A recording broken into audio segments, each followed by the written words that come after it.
If you want something out of life, if you want to change yourself, if you want to acquire something, if there's some goal that you want to reach, that is really not easy as some people will make us feel. That living your dream, changing your behaviors, overcoming negative habits, it's challenging. It's hard. Most people don't know where their fastball is. Most people go through life never discovering what their talents are. Most people never develop their talents. The only thing that's going to make you happy, my friend, in this year or any other, is to step up. It's to raise the standard. It's to discover what you're capable of and feel that incredible power of pushing through whatever's holding you back and get to the other side of more of your true self. That's what this game's all about. When you step into your fears and continue to push yourself to go on, something happens for you.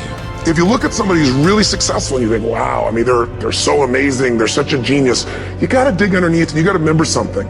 People are rewarded in public for what they've practiced for years in private. If you don't develop the courage to do that which has been given you to do, and you spend a lot of time going around trying to convince other people or trying to get their approval, what will happen is that you will lose your nerve. And other people will convince you that what you're doing doesn't have any value, and you'll give up on your dream. How much time do you have left? How much time do you have left? When you start thinking about that, we don't know. Most of us don't use the stuff that we have brought into the universe. Stop wasting valuable time. If you want something, you have got to be relentless. You've got to learn how to become resourceful. You've got to learn how to become creative. Power to hold on in spite of everything. The power to endure. This is the winner's quality. What this power is, I cannot say. All I know is that it exists, and it becomes available only when a man or a woman is in that state of mind in which he or she knows exactly what he or she wants and is fully determined not to quit until they find it. There's greatness in you, and you've got to learn how to tune out the critics outside and the critic inside. And since I'm going to do this, I'm going to harness my will, and I'm not going to let anything stop me. I deserve this. Most people won't do that. Most people give up on themselves easily. You know the human spirit is powerful. There's nothing as powerful. It's hard to kill the human spirit. Live your life with passion, with some drive. Decide that you're going to push yourself. You've got to focus on you. And as you convince you, as you sell yourself every day, you will begin to see a difference in the things that you're doing. Selling yourself on your ability to perform a job, to achieve a certain objective. Telling yourself every day, here I go again, and I got what it takes. This is my day, and nothing out here is going to stop me. Have agonized over making a decision. Some decisions are major decisions. And also there are a lot of small decisions that we don't make, that they tax our minds, they drain our energy, they create a lot of anxiety and nervousness and mental torment because we don't take care of it. We decide not to decide, which is a decision. Deciding to decide, to act, is a major, major challenge for all of us at different points in different areas of our lives. And there are things that happen to us along the way, experiences that we have that prevent us from working through the mental block of acting, of doing those things that we know we ought to do. And so what I want you to think about is, what is there that you know you need to do, that you want to do this, but for some reason or another, you've been holding back? For some reason or another, you just have not been able to gather your nerves or be able to work through the procrastinating or putting it off or justifying or blaming. Some reason or another, you just haven't done it. And you know you ought to do this. You really want to do this, but you don't know why you haven't done it. Anybody know what I'm talking about? Raise your hand, please. Okay, then I've got company here this evening. I'm not talking to myself. Now, first of all, we know that this is not easy. Because in order to begin to reinvent your life, you've got to make a conscious, deliberate, determined effort. That you really got to put all of yourself into it. It's very challenging to act, to do those things. There are times when you're looking at it and you say, I know I need to do this, but I don't feel like it. I don't want to do it. I know I need to do it, yet leave me alone. No. I don't want to do it. So what do we do? What are those things that cause us to do like that? I think that among the things that prevent us from acting is the fear of failure. And if you've already failed, you don't want to fail again. The pain of that, the disappointment, the fear of loss is another thing. Because many times when we do those things that we know we need to do, we feel that we might lose somebody that we love very much and care about. We don't want to hurt anybody. Many of us don't act because we want other people's approval. We want everybody to like us and to accept us. And that's not possible. Many of us don't do the things that we want to do and don't act because of lack of self-confidence. We don't believe enough in ourselves. I have a friend who's been working on a job where she's miserable, talented, want to go to another place that she can do what she wants to do and make the kind of money that she would like to make, and had some offers. But because of her fear and her lack of self-confidence of things might not work out, she won't take a chance on herself. So there she is spending 8 hours a day, 5 days a week, and she's miserable. She hates to go to work. They're not paying her what she's worth. She knows it. But yet and still, she won't do that which she knows she must do, and it's wearing her out. There are a lot of people that their jobs are making them sick because they won't act. You check out the absenteeism and people that are depressed. You see them coming to work angry. How you doing? I don't know. Just leave me alone. It's not even 9 o'clock yet. You're talking about good morning.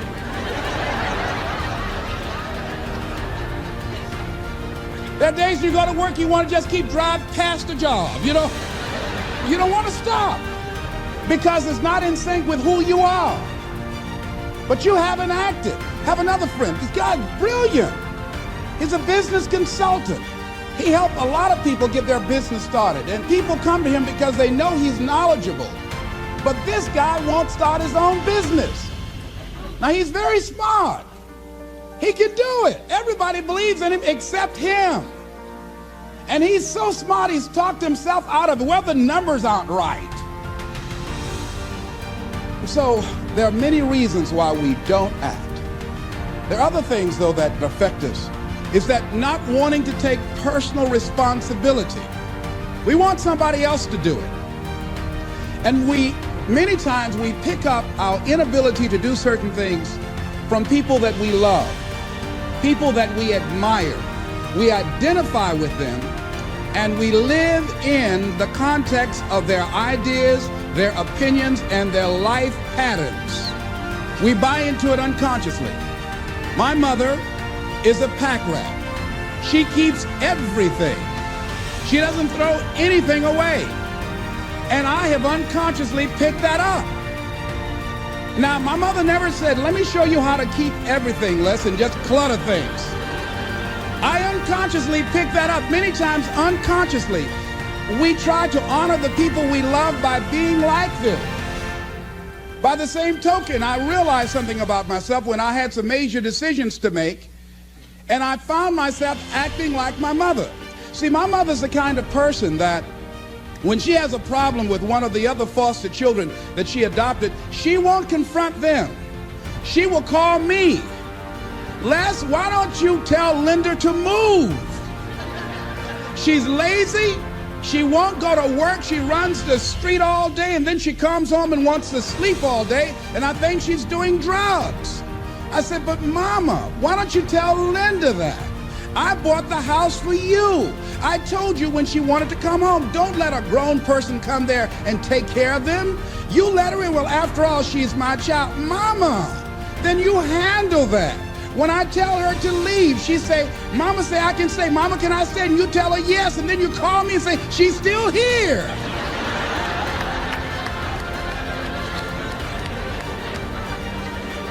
Why worry me with this?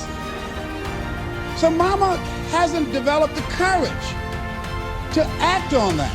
Some people won't act until there's a crisis situation. When Linda started stealing from Mama and took her Social Security check to get some drugs, Mama got some courage to say, get out of here. And don't ever come back. But she wouldn't do it until then. And see, we don't have to wait until a crisis situation. I have a friend that has been having a challenge with losing weight. Both of us have been dealing with that challenge. And for the past 40 years, he's always seemed like weighed over 235 pounds. And so he said, man, I just can't lose weight. I'm big boned. I said, Bud, I've never seen any fat skeletons.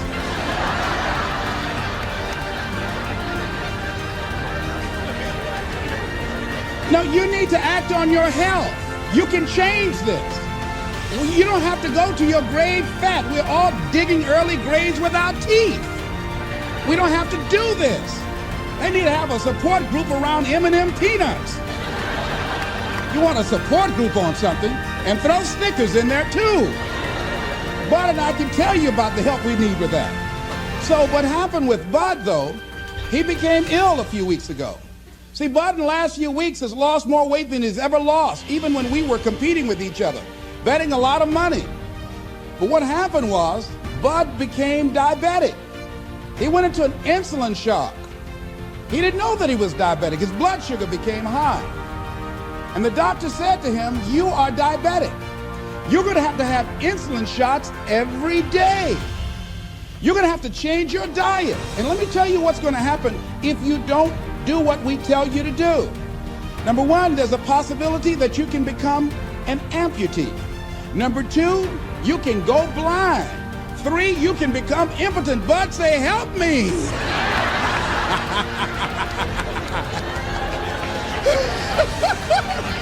Like those guys with Paul, when Paul broke out of jail, those guys say, tell me what I must do to be saved. Bud wanted to be saved. I said, Bud, you want one of my peanut butter and jelly sandwiches? No. I said, Bud, I can't believe you're eating vegetables, man. You're exercising. He said, that's right, and jogging in place too. Now, he had the ability to do it before, but there's some people, it takes that kind of crisis to bring them into reality in order for them to act in their own best interest. Some people have to hit rock bottom in order to rise. I don't know why. You want to begin to look out on your life and what you want for you. And I think that when we begin to focus in the area of what does it take for us to act, I think we can say events can inspire us to act. That particular event in his life. Circumstances. A friend of mine, he wanted to do something and he just did not have the motivation and the drive and the confidence within himself. But his circumstances changed overnight through an acquisition of the company that he worked for. He lost his job through the inspiration of desperation. He had to act. See, life also are things that can inspire us to act. See, we don't have the courage, and that's what it takes, courage. It takes guts to do that which you know you need to do. If you don't have the courage to act, life many times will move on you and make you act. Life will whoop your butt so bad. You will be so miserable. You will catch so much hell. You say, yes, I will do it. What do you want me to do? Take me. friend of mine said, I can't stop smoking. I can't stop smoking. Doctor said, Sam Axelrod, you have emphysema. Sam never picked up another cigarette. I said, look at those stupid people smoking. Sam, you did it for 35 years. How can you talk about people? Well, I was different. I'm trying to help them. They don't have to do the same thing I did. But be compassionate, Sam. Isn't it interesting how quickly we forget? So I'm saying that look at something in your life. It might be just writing a letter to somebody to say thank you. It might be just to apologize to somebody. I had a confrontation in the Penobscot building with a security guard there. He responded to me what I perceived as a negative way, and he and I engaged in an argument. I did not like the way I handled that. I avoided going through the front door for a long time because I didn't want to face him. Finally, I decided to act, and I went up to him and said, I want to apologize to you for the way in which I handled this argument we had the other day. I was wrong. I hope you accept my apology. He said, I do. And I said, thank you very much. I felt relieved. Now, when you decide to act, it's not always going to be like that. A friend of mine did some work for me. It was below par, to say the least. I knew that this guy was capable of doing better work. I knew that he also had a fragile ego. So I was trying to think of what is the most sensitive way in which I could share this information with him. Because I wanted him to do my work over. I was going to pay him for what he did, but I needed my work done right. But I was afraid that I would hurt his feelings. I was very, very meticulous in how I approached him. And I said, let me share this with you. You know I care about you, and that you're a very talented and gifted person. And you and I both know that what you have given me is not a true reflection of your talents and abilities. And I'm saying, let's go back in the studio and do this again. And he said to me, I'm going to forget you ever said that.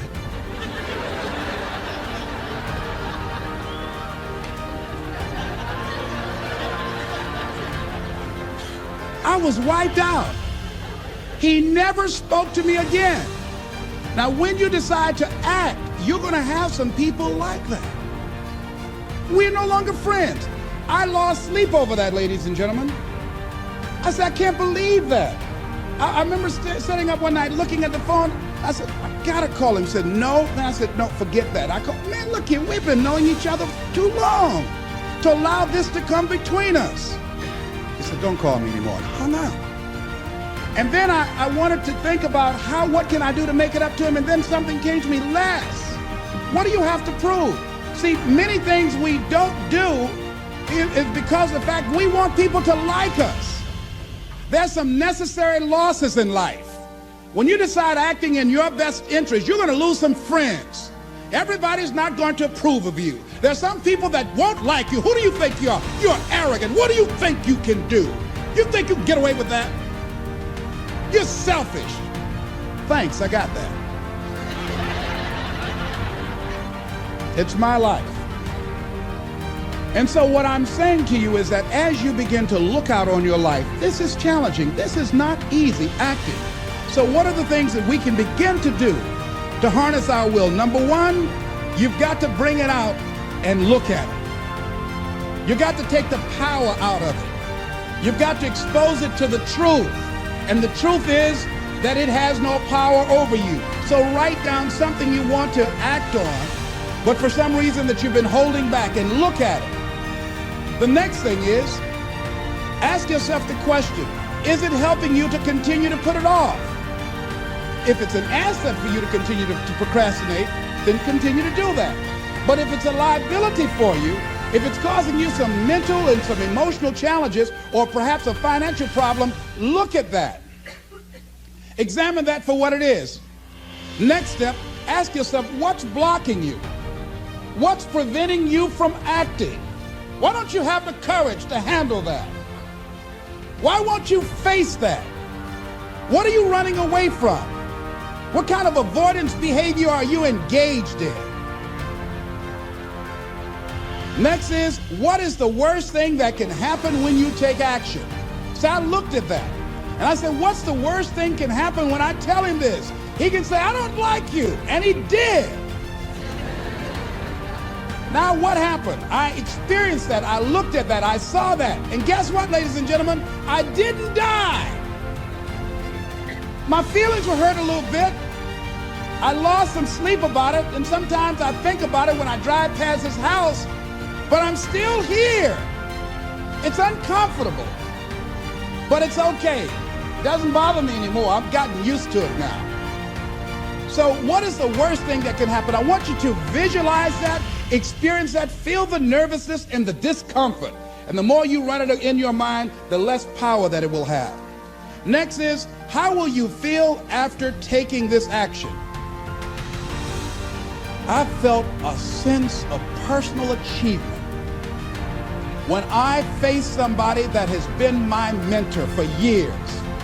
And for years, there was something I wanted to tell him, and I didn't have the courage to tell him because it was always I was the student, he was the teacher. It was always I looked up to him and admired him and held him in high esteem. And I was always grateful and thankful for the impact that he had on my life. And I loved him so much. I didn't have the courage to say to him, please stop drinking so much. You're an alcoholic. You need help. I didn't have the courage because I was afraid that he might not like me.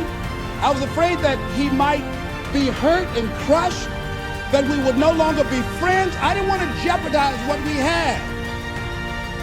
I loved him a great deal, and I didn't know how this would affect our relationship. And I didn't even want him to know that I knew that he was an alcoholic. And so I was a coward. I was spineless. In the name of love, I did it to justify to myself to stop from helping somebody that I loved from dying. I said, I love him so much, I just can't tell him this. I don't even know how he would handle it, to know that I know that he's an alcoholic. And finally, after years, I developed the courage to face my teacher, my mentor who has molded me, who looks at me now and wanted to do what I'm doing now and did not do. It came at a different time, and it wasn't time for what he brought. And he's living through me. And I had to face this man who's been like a father to me. He said, I gotta tell you something. You've got a problem. I love you very much. Please stop drinking. You're killing yourself. It's not just social. You do it every day. You need help. And whatever I can do to support you in that, I will. But please stop. And he looked at me, and I had no idea how he was going to handle that. And first there was like, I dare you. And we just looked at each other. And then I reached out to embrace him. And we've never, ever embraced, man, macho.